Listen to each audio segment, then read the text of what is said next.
Hey there.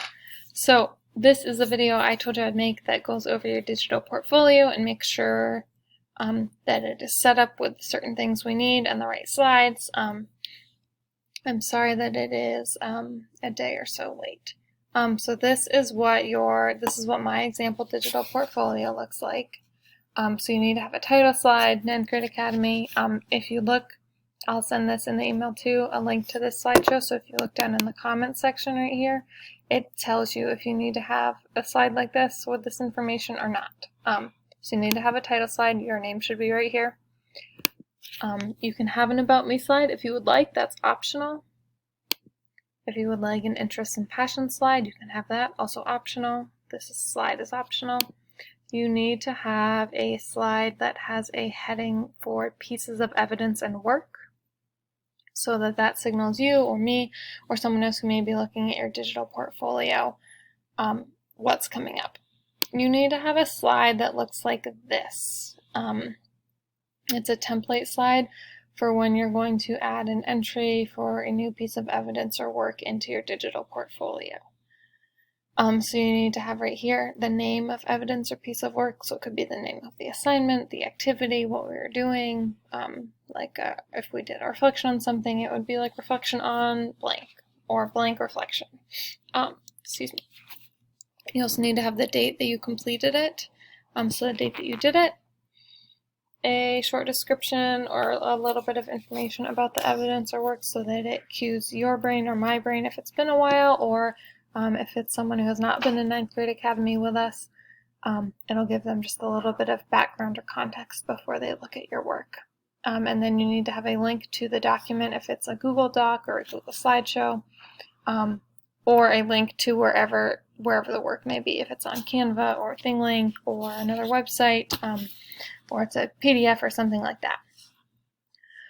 It's a little bit hard to see with this screen on the bottom, but you can have an image or a screenshot, a screen grab if you want. You don't have to. You do need to have all of this information because this is what you're going to use every time you start a new entry. So for that to make sense, let's look at the 4 things that we need to have entered into our digital portfolio so far. And if they're not entered, at least make the spots for them so that when we get through them, we can add them. The first one is a digital get to know you. We did it in September 2020. It was the second week of school, or week 2. Honestly, I don't remember the specific date off the top of my head. Short information. This is a link to the one that I made. Here's an image of mine. We have done an identity list in week 3. So you need to have a section for your identity list. The date is right here. Short blurb, and then whenever we get it done, you'll just take a picture of where you do it, and then you can insert the picture right here. After that, we will do an identity and education reflection, so thinking about how our identity impacts our education. So title, date, brief description, there's a link. Maybe it will work, maybe it will not, right there. It links to the Google Doc and an image that you can have or not, that is up to you. And lastly, learning styles, research, and notes. So we will talk a little bit about learning styles at some point. So title, date, whenever you do it, brief description, a link to whatever notes or research you have. And then there's a contact slide. If you want to have the contact slide, you can. You don't need to. That's, again, optional, up to you. And I'll add that down here. This slide is optional.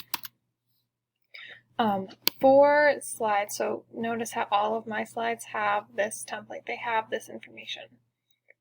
You can choose a slide that has this layout, so it's this title and body one. You can also have a slide that is laid out like this, that has a couple different sections, that is a title and 2 columns. It's entirely up to you, whatever might work best for your brain.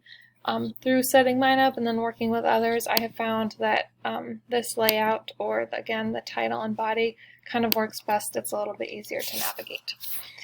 I will also send you this document, or I will copy and paste this into another document to send to you. It goes through what we need, but then most importantly, this part, these are the 4 sections that you'll need in your digital portfolio. So I will share this with you, and then you need to create your digital portfolio. You must have a title slide. Slide 2 and 3 are optional. You must have a header slide. You must have a slide that shows the template you're going to use, and then you have 1, 2, 3, 4 slides that have places for work entry.